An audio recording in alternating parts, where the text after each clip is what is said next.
What should I charge for my dietitian services?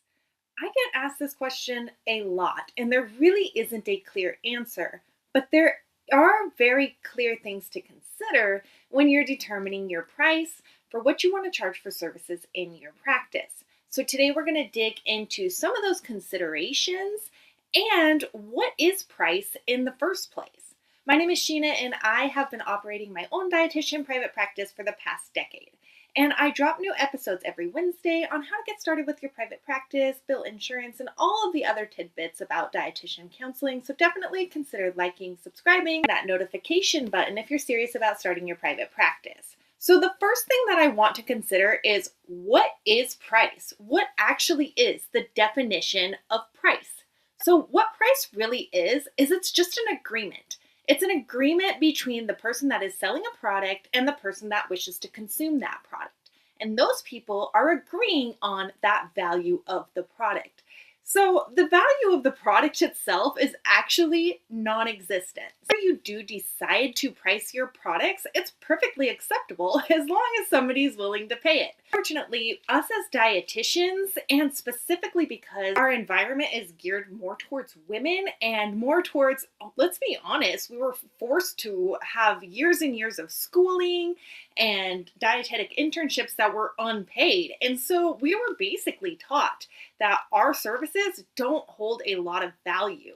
So let's unravel a lot of this thinking around what we should be charging for those services. First thing that I want you to take off the table is to charge your worth. Okay, we already discussed how price is just an agreement between the buyer and the seller. So your worth is completely off the table. It has nothing to do with how much school you have, with how much other dietitians are charging, with how much experience you have in the field. Unfortunately, none of these things are going to be key points for what you should actually be thinking about charging for those services. But here's what is. What kind of transformation do you provide to individuals, and how much might that individual be willing to put out in order to receive the solution to their problem? For most people, they are willing to put their dollars down if you properly position yourself as the go-to expert that is going to perfectly that thing that has been causing them so much pain. So I want you to think about this for a second. If somebody's water heater goes out, you can bet your bottom that they are going to have that new water heater within 24 hours. It's not the scarcity of money that is making people not buy your service. It's because A, you're maybe not targeting the right audience. B, you're maybe not targeting that you are the perfect person to solve that problem, or C, you have not illustrated that for that person's pain point is big enough for them to need to invest right away in those services. Now, does that mean that you can charge whatever you want and just expect people to come through the door? Absolutely not. We do need to do our market research, and we need to also consider how we're marketing and the ways that we are accepting payment. So the way that we're going to charge for services might be a little bit different if the person is cash pay or buying a package versus using insurance to pay for their services, which, let's be honest, a lot of people that are using insurance don't even ever bat an eye at what the service might cost because it is something that is provided by the insurance. So what we want to know is that money is literally just an exchange of energy. And there's things that we need to know about money when we're thinking about charging for our services. The first thing is that when you chase money, it turns away. Now, while it's great to have profit goals in your business, if you are constantly chasing money, digging in on a discovery card to really hone in and make that sale, people can smell that from a mile away. So what you're really wanting to do is, instead of grabbing that price tag, really consider how are you putting energy into that interaction to show people that you are the best solution, with or without getting it too attached to the result of however you're connecting to that person. So whether they say yes or they say no, you are not in the convincing business. You've put your position out there. You've told them how you can solve their problems and identified many of their pain points that might be so painful to them that they'd be willing to dig in and provide you with your service rate. So don't chase that money. Even if you have monetary targets, that's great. But the things that you're doing day in and day out is really what you need to be focused on, because monetary goals for the month or the year, etc., they're really not goals, actually. They're really just outcomes of the daily goals and behaviors that you set for yourself. You really don't have any influence, honestly, over that money. The only thing that you have influence in is how you show up each day, how you market your practice, and how you interact with individuals and referring providers that might be interested in your practice. So just really keep that in mind. And we also want to think of this as, if we're chasing money, that brings us into what I like to call the scarcity mindset.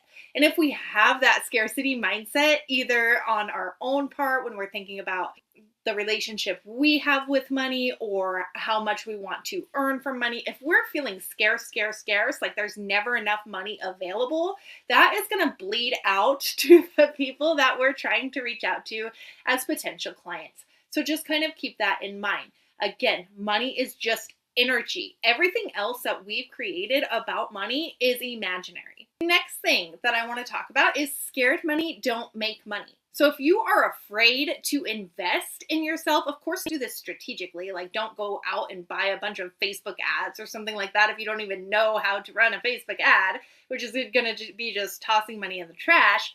But use your money strategically. Invest strategically. Are you investing in yourself? Are you hiring a coach? Are you taking that course if you want to sell digital products, etc.? Are you investing your money for the potential to make more money? Are you sending out information to physicians and paying for that, or paying for travel, or paying for conferences so that you can connect more with an audience?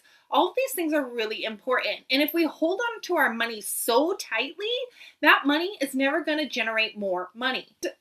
And the last thing regarding money is that money doesn't go where it's not wanted. So I really want you to examine your beliefs about money.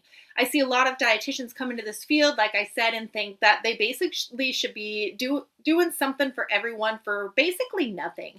And like I said, this is one of those really common things that comes from just the field as in general that we were trained, and then also being a female-dominated profession. We're often taught you shouldn't charge too much, then people might not be able to access your services, etc. But the really big problem with this is that, especially when we're beginning our practices, we are not in the position to probably be giving low cost or free services. And to do this actually tells the universe that we don't value our own time and energy, and we don't think that our contributions to the world are valuable enough for other people to invest in our services. It's just going to make you resentful, and it is also going to show up in your consultations. If you're doing a consultation for really cheap, you're barely skating by, etc., and you're putting out that message that you are just not valuable from a monetary standpoint, and you don't deserve to pay your bills and have abundance, then that's going to come off as very evident, and honestly, it's going to kind of come out in your sessions. So that doesn't mean that we can't extend, say, free sessions to people or sliding scale sessions to people, but make sure that when you do this, you aren't operating from a place of scarcity in this, or honestly, you're just going to feel resentful, and it might come out as a hindrance to actually the problem that you're solving and the service that you're providing.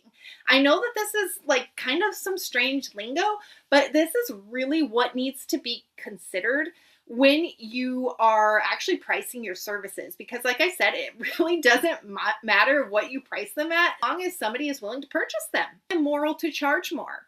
Money is not evil, and money is not scarce. So just because you have more money and you charge more money doesn't mean that somebody else is inherently going to be making less. So before you even think about pricing your services, I want you to erase all of those things.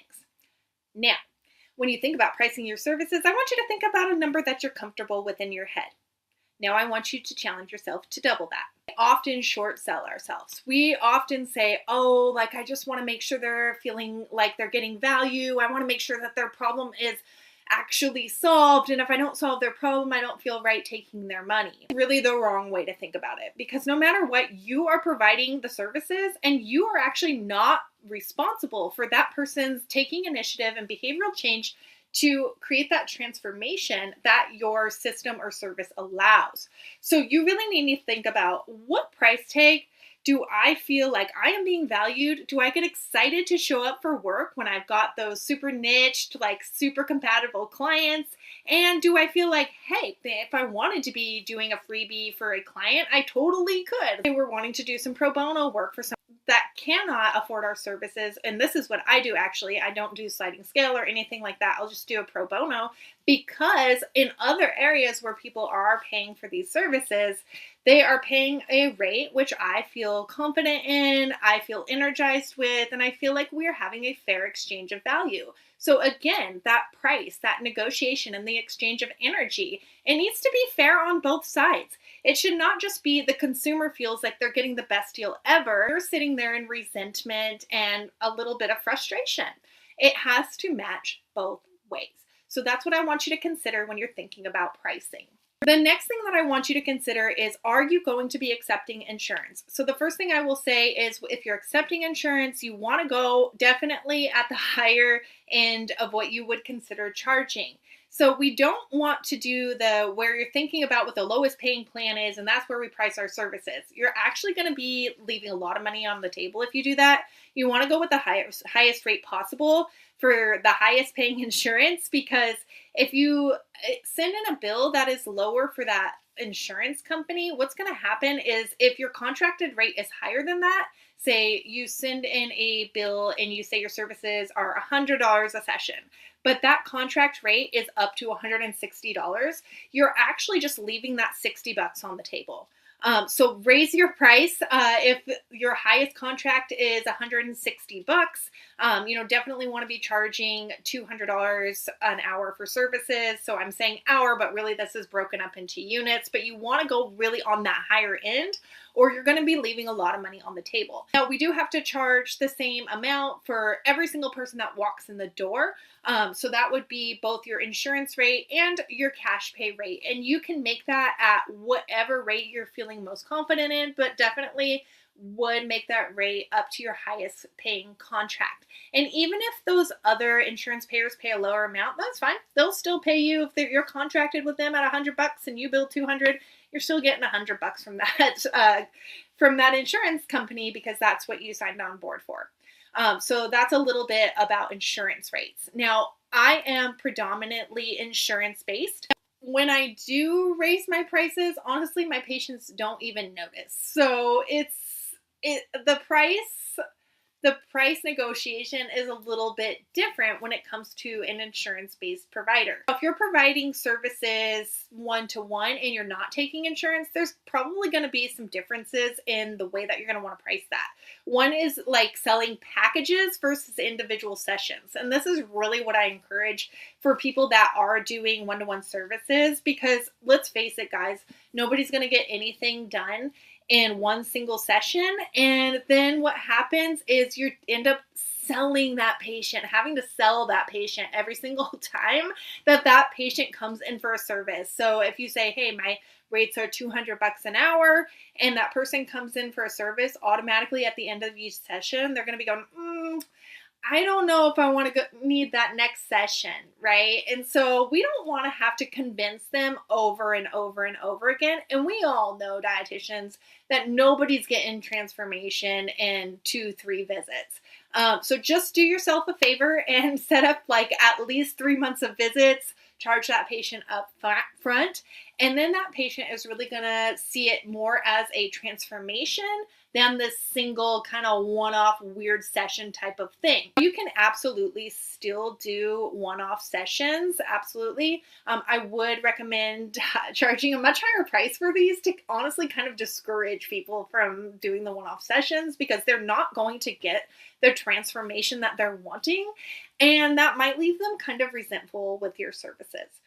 So you can even use the notion, hey, like it's really going to be a disservice for me to just sell you a one-off session. How about we look at some of these other package type options to help you fully transform in the way that you're wanting to solve your problem. What I will say is you need to be really careful with packages if you are an insurance-based practice. Because if you are selling packages, you have to remember that every single unit must be the same price as you're billing every single insurance company and every single cash-based client. So that's something really important to consider. And if you think about that from a unit perspective, so say a unit is going to be 8 to 15 minutes, guys, with insurance. If you're taking insurance and then you're also trying to do package deals, just remember that that unit has to be the same across the board. So sometimes packages can get a little bit strange with that, but there are some ways to do it. So just kind of keep that in mind. Thing that you're going to want to consider is things like your clientele base, where you're marketing, if you're marketing on social media versus physician's office, etc. Each one of those is going to have a little bit of a difference in the energy exchange that is going to be appropriate for pricing in, say, certain areas, if we're in a low income area, if we're with different populations, such as, young adults versus geriatrics.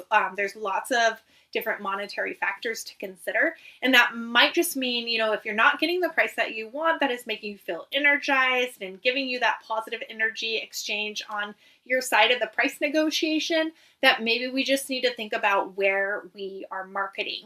So this is not selfish. It is not selfish to price services in a way that you feel valued. Like I said, I would not factor in how many years of service you have, how many degrees you have. No one cares about that, you guys. Feel valued based on, hey, how much energy am I putting into these sessions each day to reap a reward that makes me feel comfortable and takes me out of that scarcity mindset when it comes to my financials. I'll just give a quick example of where I ended up starting my private practice prices.